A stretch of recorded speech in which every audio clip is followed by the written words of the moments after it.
Bonjour à tous, nous allons partir aujourd'hui en voyage en ex-Congo belge. Et nous allons aussi rencontrer Louis Abran. Lui et moi sommes descendants de Thomas Abran, de Robelmont, qui est la tête de la dynastie des forgerons de Berchioué. Et ceci peut se faire grâce à un incroyable fonds dont le moteur de recherche est très efficace. S'il est un passé que la Belgique ne peut ignorer, c'est celui de l'époque de la colonisation. En disant ces lignes, j'espère que vous me comprenez bien. Je suis convaincu de l'efficacité de la vérité. Cacher des choses ne sert à rien, elles finissent toujours par ressortir un jour ou l'autre. Ignorer ces choses, c'est les nier. Dire qu'elles n'ont jamais existé est tout aussi inutile. Le déni et le mensonge amènent des souffrances intériorisées, et l'effet rebond peut se répandre de génération en génération. La vérité, même si elle n'est pas toujours bonne à dire, apporte la clarté, peut-être une possibilité de changer les relations des descendants des acteurs des actions passées. La Belgique et le Congo. Il faut parler de Léopold II, qui est né en 1835 et décédé en 1909. Il devint le deuxième roi des Belges, en 1865. Avant son accession au trône, il était connu que le fragile duc de Brabant était bronchiteux et qu'il reçut l'avis des médecins que le climat doux et chaud était meilleur pour sa santé. Il se mit alors à faire de longs voyages de plusieurs mois. Il se rendit d'abord dans les pays méditerranéens, plusieurs fois en Égypte. Il se maria entre-temps avec Marie-Antoinette de Habsbourg-Lorraine en 1853. Il continua ses voyages et lors d'un voyage en Égypte, il fit une incursion en Nubie, qu'il commença à explorer le territoire africain. En 1864, il embarqua un jour depuis Marseille pour l'île de Ceylan. Reculant toujours son retour en Belgique, profitant de tous ces voyages, il posa le pied sur la terre indienne qu'il visita pratiquement dans tout le pays pour remonter jusqu'à Delhi. Ensuite, il partit pour la Birmanie, Singapour et l'Indonésie, et enfin il termina ce périple-là par la Chine, qu'il souhaitait ardemment voir depuis des années.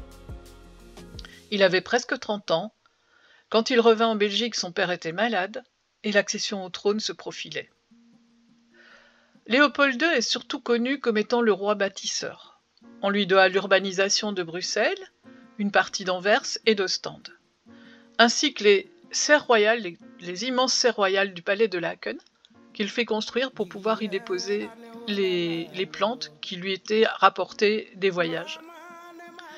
C'est au cours d'un de ses voyages en Méditerranée, en visitant la Grèce, qu'il eut l'idée d'une colonie. Et il écrivit « Il en faut une pour la Belgique ». En 1876, Léopold II créa l'Association internationale africaine, dont on savait qu'elle sert maintenant de paravent philanthropique pour cacher ses projets privés d'exploitation des richesses de l'Afrique centrale. Les richesses, à son époque, étaient le caoutchouc et l'ivoire. Ses relations de soutien avec l'explorateur Henry Morton Stanley lui permit de devenir propriétaire à titre privé et également fondateur souverain de l'État indépendant du Congo, qui est l'actuelle République démocratique du Congo. Il le fut de 1885 à 1908. Bien avant les années 1880, l'Europe, la Russie, l'Empire ottoman et les États-Unis avaient installé soit des escales, soit des comptoirs commerciaux tout le long du pourtour maritime de l'Afrique. Et au fil du temps, les explorations en terre inconnue furent à la mode, on va dire, et mit à jour des découvertes d'énormes richesses du sous-sol, l'étain, le cuivre, l'or et plus tard l'uranium, en plus du commerce en fait d'ivoire et de caoutchouc. Évidemment, toutes ces découvertes ne firent qu'augmenter la concurrence économique et les affrontements entre pays. Chacun voulait sa parcelle de terre.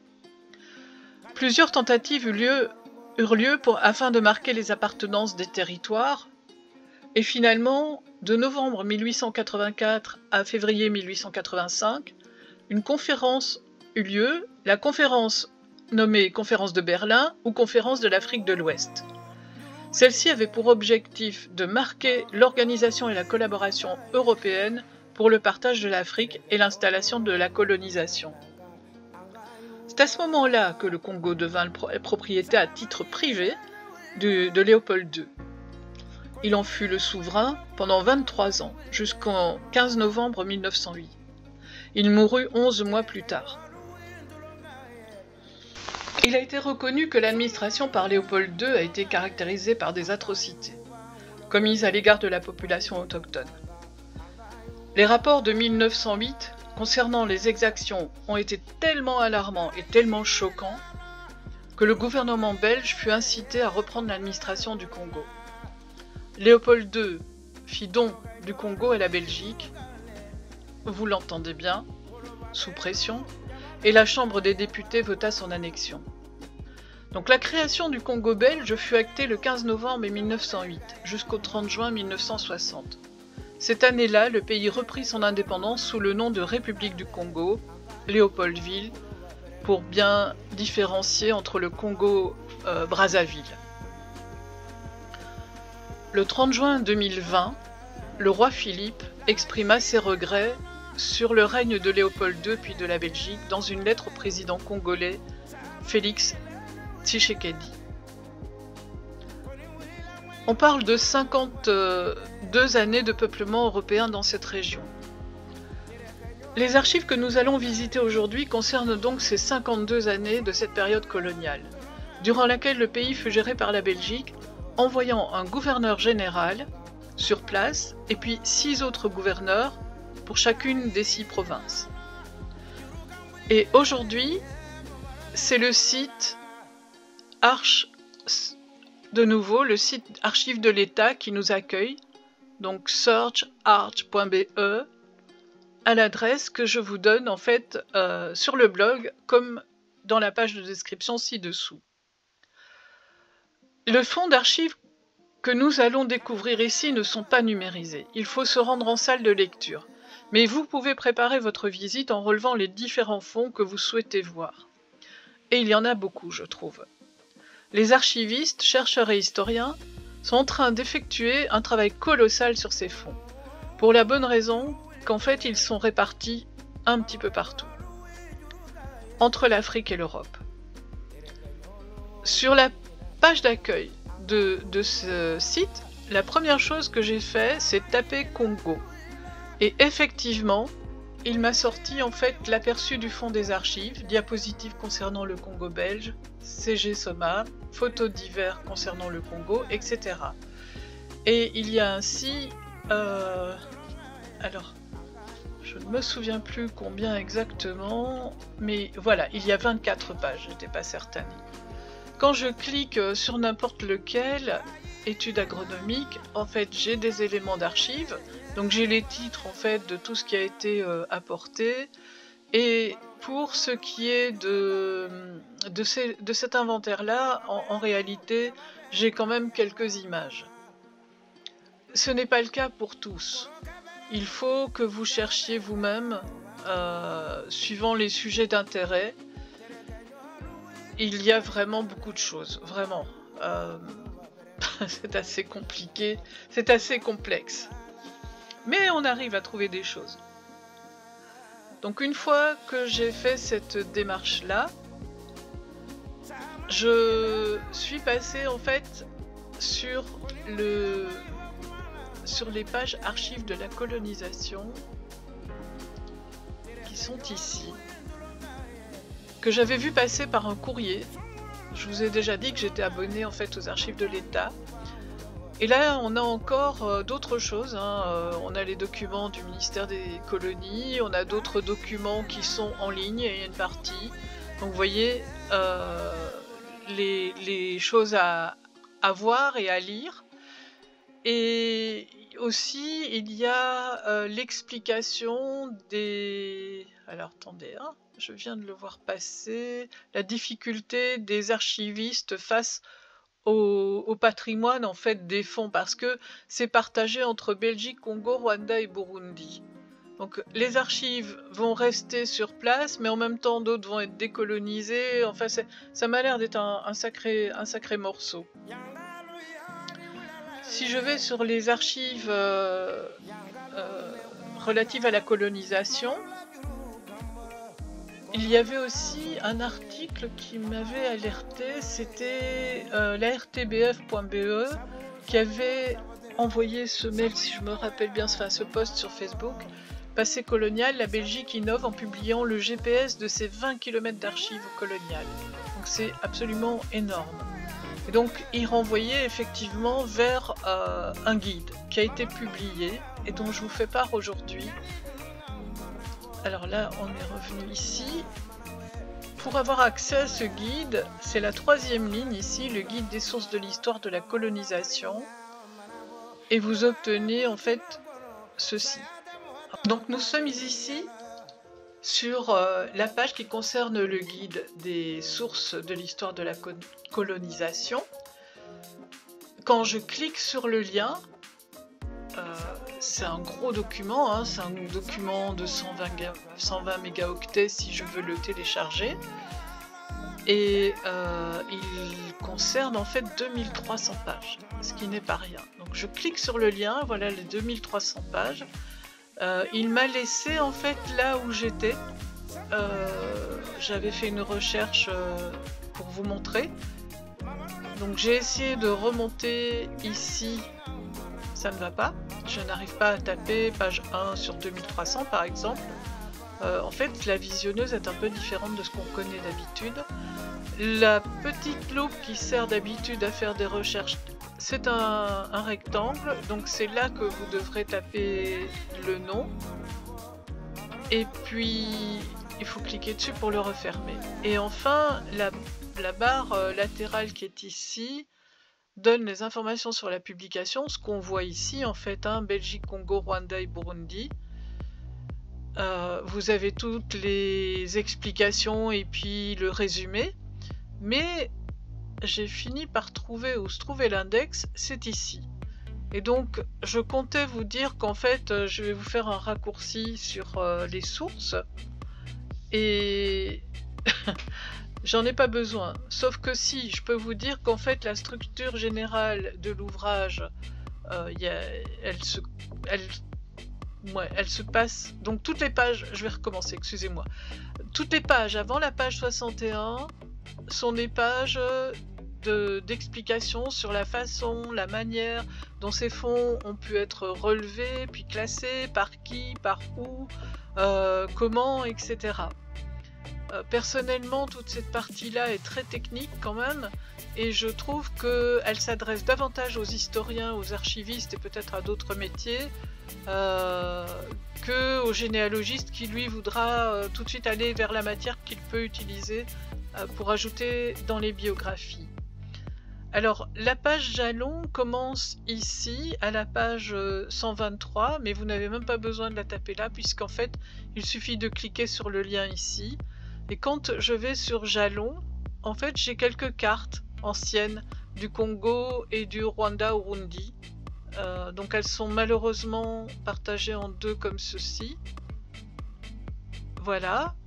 Ensuite la carte du Congo belge encore, administrative cette fois. Les voies de communication. Donc vous avez une vision plus claire en fait de ce qui se passe. Il y a les éléments de chronologie aussi pour mieux appréhender en fait tout ce qui s'est passé dans le temps. Vous avez une page avec les ministres de tutelle, donc, et les dates aussi, les administrateurs généraux et les gouverneurs généraux. Et enfin, vous avez la deuxième partie qui est la notice relative aux producteurs d'archives coloniales et à leurs archives. Celle-ci commence page 145. Alors, le travail qui a été effectué ici quand même permet d'avoir une petite biographie. Alors, je ne sais pas si... Oui, voilà. Ici, donc, il s'agit de Léopold II et on dit tout ce qu'il a donné, en fait, comme production d'archives. Mais c'est là que... c'est dans cette partie-là, probablement, que je vais laisser, en fait, le moteur de recherche travailler. parce que j'ai trouvé que le moteur était quand même bien fait. Je vais taper le nom de Abran Louis. Vous savez ou vous ne savez pas si vous n'avez pas suivi les précédents articles. En fait, Louis Abran, c'est un descendant de Thomas Abran qui est la tête de file des années 1600 de tous les descendants qu'il a eus et qui étaient forgerons dans les forges de Berchioué. Et ces Abrans-là sont partis sur Aeth et il a marié l'arrière-grand-père ou le grand-père de Louis, a marié une fille qui était, dont le père était tailleur d'habits. Ils se sont installés sur Aeth et ils sont restés. Et j'ai quelques notes sur lui, mais j'étais certaine d'avoir un problème avec la date de naissance.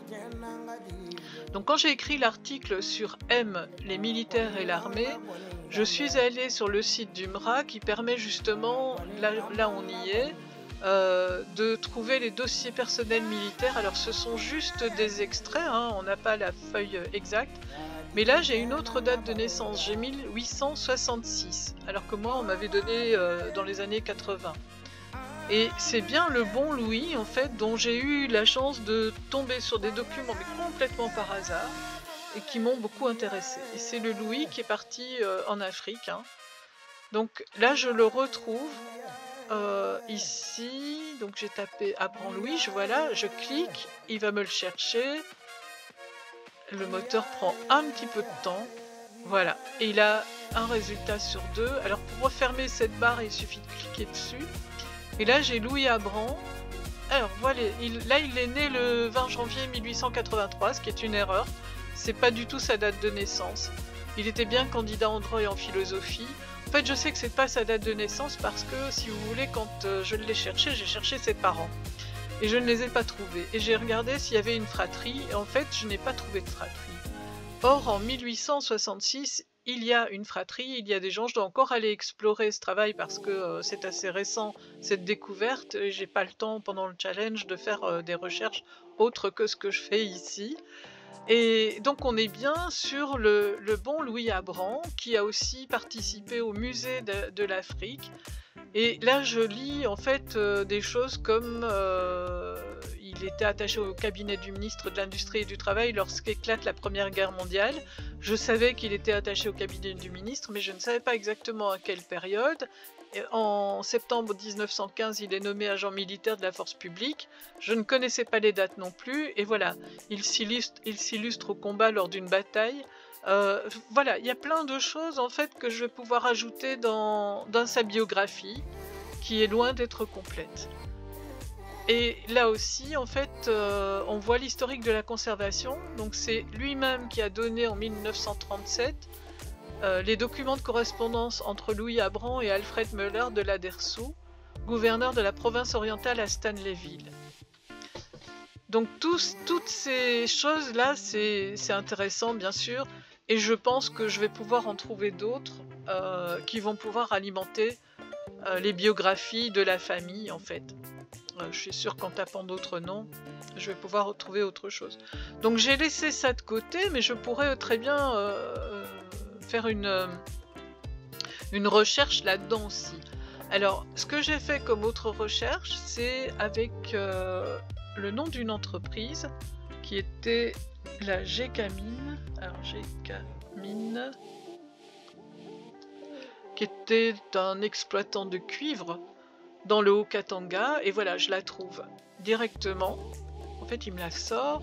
Je vais remonter producteur d'archives, voilà, Union minière du Haut-Katanga, de 1906 à 1967, et donc toute l'histoire est racontée ici, dans les archives. C'était d'abord la Gécomine, etc. Donc ça, je vais pouvoir l'ajouter aussi aux informations que j'ai sur certains collatéraux. C'est des choses intéressantes parce que ça permet d'approcher en fait les caractéristiques d'une société, d'une vie, etc. Et je pense que certains qui ont connu des gens qui ont été là-bas ou qui ont vécu là-bas peuvent être intéressés par ce genre d'archives. Voilà, c'est tout ce que je voulais vous dire à propos de ce pavé, parce que je n'en reviens pas en fait de tout ce qu'on arrive à sortir. C'est vrai qu'ils ont fait un gros effort au niveau de la distribution, si on peut dire, de l'information. Alors, pour aujourd'hui, je voulais encore vous faire part de deux choses. Un précédent article qui date de 2010, qui est une exposition virtuelle sur le Congo, traces d'un passé colonial aux archives de l'État. Il date d'il y a 13 ans, donc c'est vrai qu'il y a du temps qui est passé et il y a des choses qui ont été dites, mais qui n'étaient pas complètes. Donc maintenant, le projet colossal qui est en route est toujours en route grâce à des chercheurs, à des bénévoles, etc. Vous pouvez quand même lire ceci, ça peut être intéressant parce que il y a des choses qui sont redites, mais ça ne fait rien. Des fois, on le lit pas tout de suite. Et enfin, la dernière chose que je voulais vous dire, c'était par rapport aux archives. Alors, j'ai parlé d'un article sur Thésaurus dans la lettre T, les archives audiovisuelles de Belgique, Sonuma. Et en fait, il y a pas mal d'articles, je l'avais vu quand j'avais fait l'article, là il y a pas mal d'articles qui concernent les Belges du Congo. Mais ce sont des archives audiovisuelles. Je vais pas le mettre en route parce que ça va me brouiller mon son.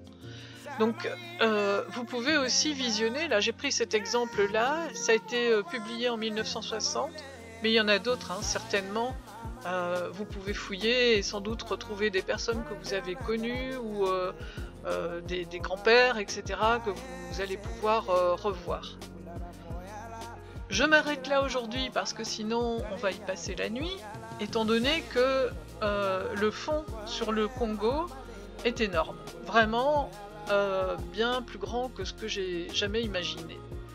Donc là je vous dis à bientôt pour la lettre W, et je vous laisse la surprise de ce qui se cache derrière la lettre W. Je vous dis bye bye et à bientôt.